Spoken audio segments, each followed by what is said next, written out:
Lumière sur le nouveau spectacle de l'humoriste et comédien Vincent De Dienne. Enfin, que dis-je, le gala, car son nouveau seul en scène est baptisé Un soir de gala. Et le grand soir dans notre région, c'est notamment le 27 avril au Cèdre à Chenôve. C'est aussi le 29 avril à l'Espace des Arts à Chalon-sur-Saône, ainsi que le 6 mai à la Commanderie Adol. Eh oui, on est particulièrement gâtés. Vincent De Dienne est notre invité. Bonjour Vincent. Bonjour Cynthia.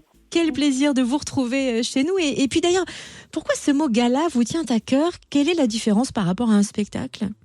Il n'y en a pas. Il n'y a aucun. C'est la même chose. Un gala est un spectacle est un gala, mais un gala c'est un peu plus. Comment dire, le mot a un peu disparu, quoi. C'est un peu daté. Mais gala, c'est aussi, rappelez-vous, une chanteuse dans les années 90 avec son tube Free From Desire. Ah, mais oui, j'avais oublié, c'est vrai. Free From Desire. Voilà, c'est ça, c'est moi. Je suis Free From Desire. Ça veut dire que vous allez chanter, voire danser sur scène? Ah, ça, je sais pas. Ça, c'est une surprise. Un gala, c'est ça, en fait. Un gala, c'est aussi une boîte à, comment on appelle ça? Comme les tu sais, les trucs qu'on achetait quand on était enfant, là, les cônes surprises. Les pochettes surprises. Oui. Les pochettes surprises, voilà. Ouais. Il y en avait pour les garçons, il y en avait pour les filles. Et voilà, là, moi, c'est mixte. Et alors, il s'est passé 7 ans entre votre premier seul en scène et ce nouveau spectacle. Comment est né ce soir de gala? Il est né. Comment il est né? Il est né un jour où je me suis dit, oh là là, j'ai trop envie de. En fait, non, mais il est né parce que je trouvais qu'on commençait à l'époque, commençait vraiment à devenir un peu tristoun. Et que j'avais envie de réentendre les gens rigoler. Enfin, j'avais envie de remonter sur scène pour faire rigoler les gens. Voilà. Il est né de l'envie de me dire, allez, on rigole, quoi. Voilà. Donc, j'ai essayé d'écrire un spectacle drôle, très drôle.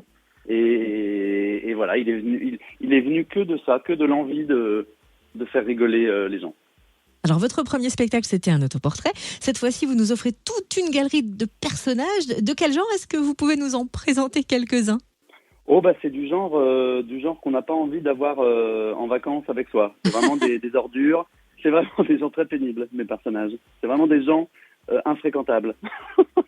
C'est une petite fille de 7 ans qui est complètement Asperger et qui dit des horreurs au mariage de son père.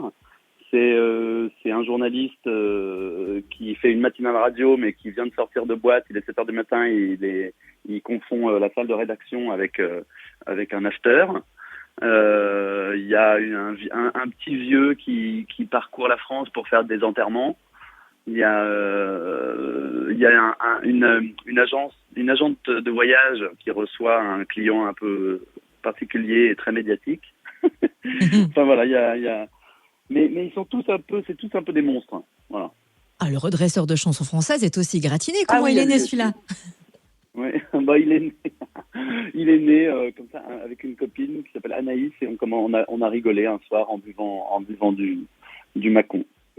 Il est né dans le Mâcon village. C'est vrai que c'est votre région. Vous avez grandi en Saône-et-Loire? J'ai grandi en Saône-et-Loire, ouais. J'ai fait toutes mes études en Saône-et-Loire et puis j'ai encore toute ma famille dans les vignes entre Mâcon et Tournu. Et puis j'ai fait mon lycée à Chalon. Ouais. Un petit clin d'œil. De On n'est pas sur copain d'avant, mais n'hésitez pas. Alors, hormis celui-là, comment vous inventez en général vos personnages? Comment ils vous viennent à l'esprit?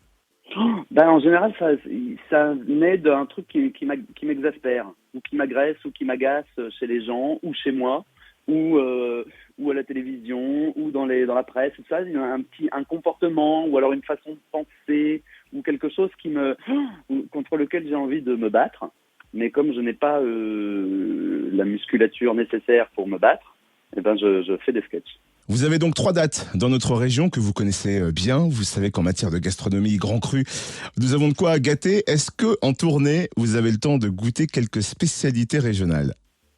Alors, ça dépend. Mais alors là, je sais que à Chenôve, je vais jouer à Chenôve. Donc, je crois que j'ai une copine qui travaille maintenant dans une cave qui fait du Puligny-Montrachet pas loin. Donc là, je vais en profiter pour aller en goûter un petit peu parce que c'est pas tous les jours. Et d'après les rumeurs, vous ne résistez pas au fromage. C'est vrai ou pas? Ah ça de toute façon, mais alors ça c'est pour ça que moi j'adore faire des tournées.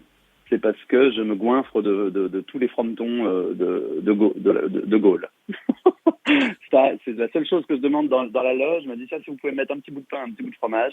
Et là je suis regonflé à bloc. Plaisir simple. Alors vous allez être servi chez nous entre la Saône-et-Loire, la Côte d'Or effectivement et le Jura. Et une dernière petite chose, hormis ces petites gourmandises que vous vous octroyez, est-ce que vous avez un petit rituel avant de monter sur scène? Je me parfume, c'est tout.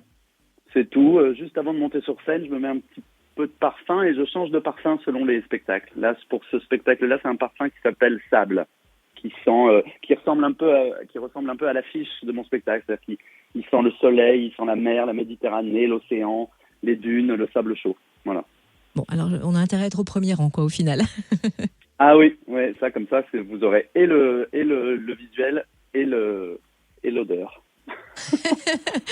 Merci d'avoir été notre invité, Vincent Daudienne. Sachez que les revues de presse dans Quotidien nous manquent énormément, donc on est ravis de vous retrouver sur scène, à la place, en tout cas.